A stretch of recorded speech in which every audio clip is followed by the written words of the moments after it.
Magandang araw po. Sana po'y nasa mabuti kayong kalagayan. Ako po ulit si Obet. At meron na naman po tayong kwentong ibabahagi sa inyo. Ito po'y naganap sa totoong buhay. Minabuti lamang po namin na ibahin ang mga pangalan sa kahilingan na rin po ng nagpadala ng kwento. Pakinggan po natin. Nung bata pa ako noon, ay may Santo Niño kami, nila mama na nabili lamang daw sa harap ng simbahan kasama si Papa. At pinabindisyon na naman daw ito bago dinala sa bahay. Noong una, okay siya. At wala kaming nararamdaman sa Santo Niño na nabili nila.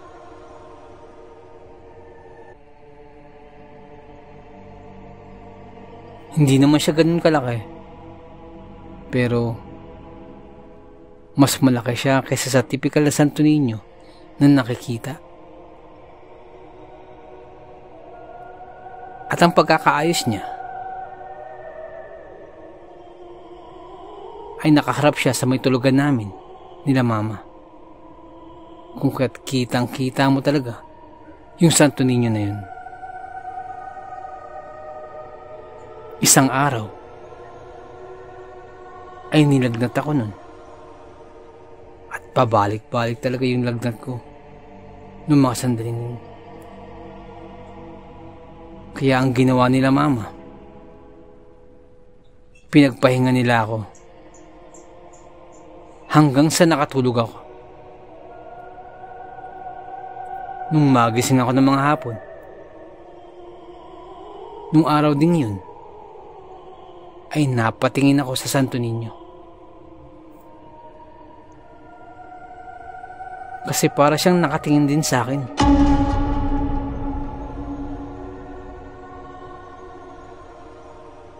At pagkalingon ko sa Santo Niño, ay nakatingin din sa akin ang kanyang mga mata.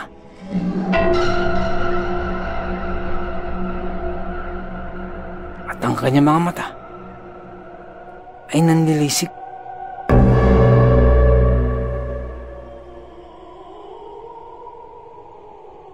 Pulang-pula. At nagtaglay na ito ng sungay. At tapos sa paanan ng Santo Niño ay may mga maliliit na mga anghel. Pero may mga sungay din ang mga ito.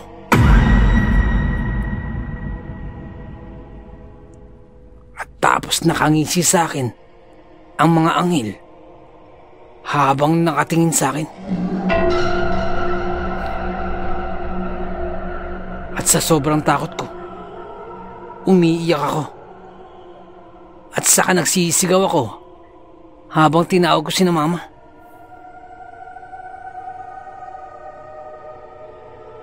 At sinabi ko sa kanya yun, "Mama, yung Santo Niño, nakatingin sa akin. Pulang-pula yung mata niya. Tapos may sungay siya. At may mga maliliit na anghel sa paanan niya. May mga sungay din."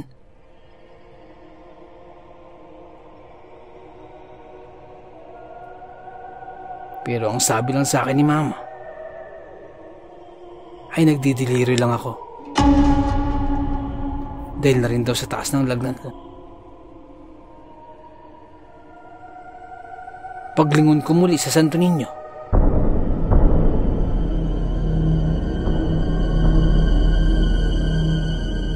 ay normal na ulit ang itsura nito.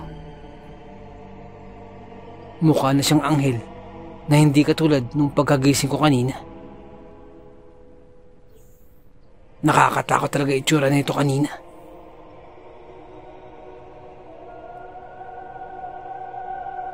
Mga ilang araw lamang ang lumipas ay magaling na ako Pero hindi na ako tumitingin pa sa Santo Niño. Dahil na rin yun sa labis kong takot. At baka mag-iba na naman ang itsura nito.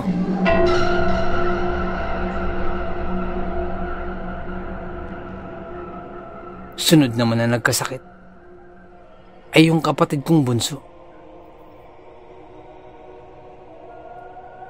At ayon din sa kapatid kong bunso, ay ganun din ang nakita niya sa Santo Niño. Nagtataglay ng pulang mata at may sungay. At sa paanan ng Santo Niño ay may maliliit na mga anghel na may mga sungay.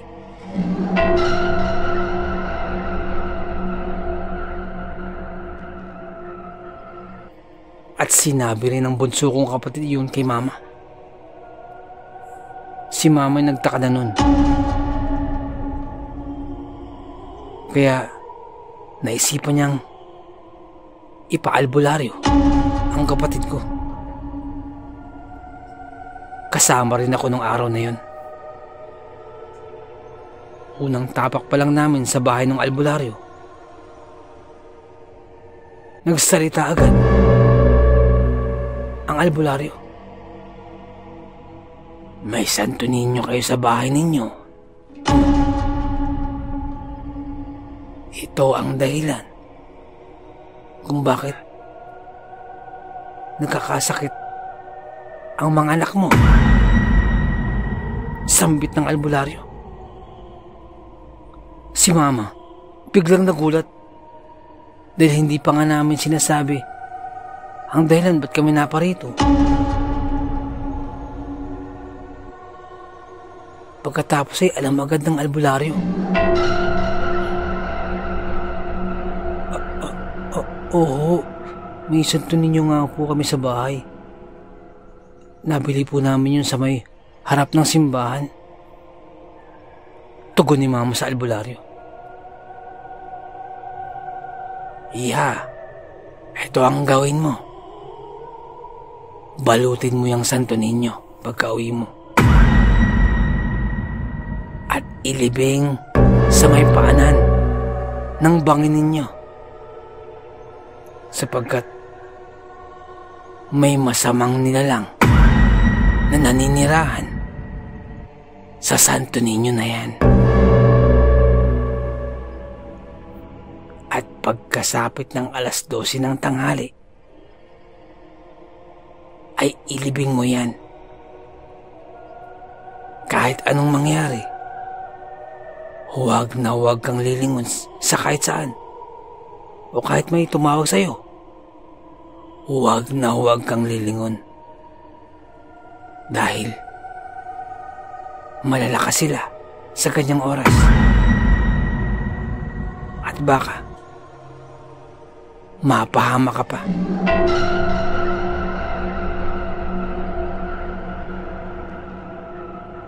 Kinilabutan ako sa mga sinabi ng albularyo.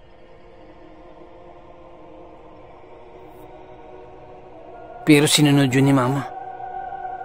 Ginawa ni mama yung bili ng albularyo. Ngunit bago pa kami umalis, ay may pahabol pang ibinilin ang albularyo.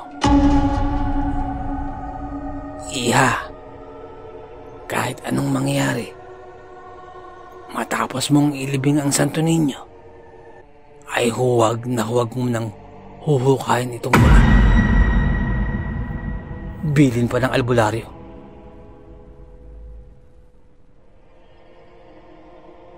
Kinabukasan, pagkasapit ng 12:00 ng tanghali, ay lumabas na si mama. At may daladalang pala. At buhat-buhat na niya yung Santo Niño na nakabalot na sa plastic. Nung sandaling yun, medyo maulap. Medyo madilim ang kalangitan. Kaya Kinakabahan daw si Mama. Pero itinuloy pa rin niya. Kwento ni Mama sa akin, habang pababa raw siya sa bangin, ay nagtataasan ng kanyang mga balahibo sa katawan. At pakiramdam daw niya ay may tumitingin sa kanya.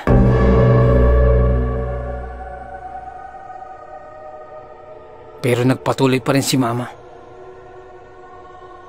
At habang inililibing na niya yung Santo Niño, ay doble kilabot daw ang kanyang nararamdaman.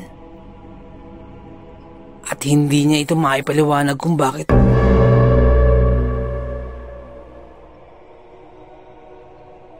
Pagkalibing daw ni Mama, ay dali-dali na raw siyang umalis papunta sa bahay namin. Kinabukasan din ay naging maayos na ang pakiramdam ng kapatid ko. At pagkatapos nun, gumaan ang pakiramdam namin. Parang naalis yung bigat.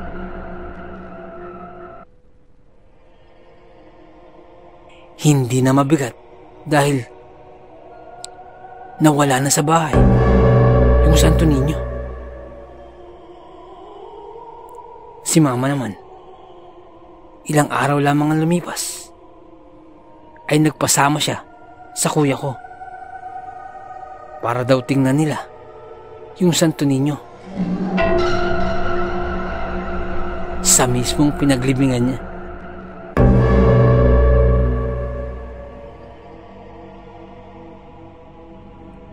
Kaso si Mama ay nagigilty raw sapagkat sagradong imahe daw yun sa simbahan, yung inilibing niya. Kung kaya't hinukay muli ito ni Mama.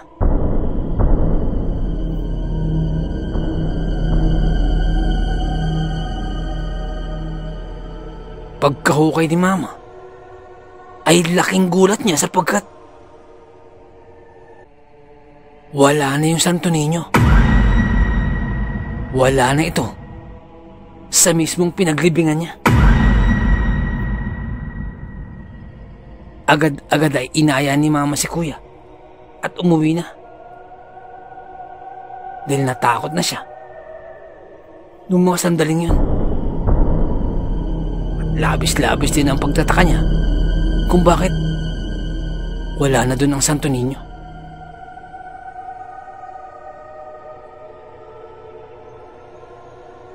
Hindi rin naman niya maisip na may humukay dito sapagkat hindi naman nagbago ang pinaglibingan nito.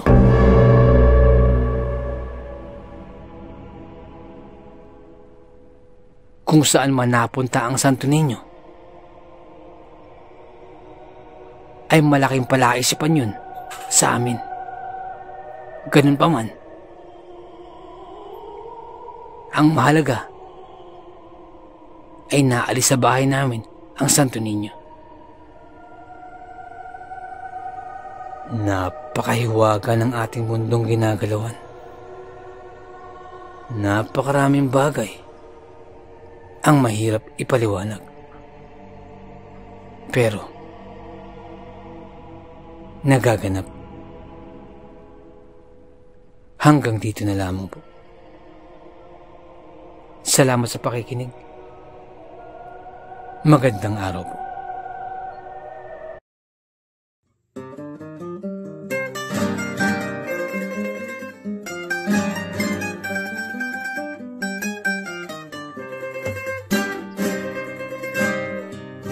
Nais ko lamang pong magpasalamat sa lahat po ng sumusuporta sa ating channel, sa lahat po ng ating mga subscribers, mga listeners, at mga silent listeners po natin. Maraming salamat po. Ganun din po sa ating mga OFW listeners mula po sa iba't ibang bahagi po ng mundo. Maraming salamat. Ganun din po sa mga silent listeners po natin, at sa mga listeners po natin mula po sa iba't ibang kapuluan po ng Pilipinas. Maraming salamat po. Sa mga nagpapadala po ng kwento, sobrang salamat po. Sobrang laki pa sa salamat po.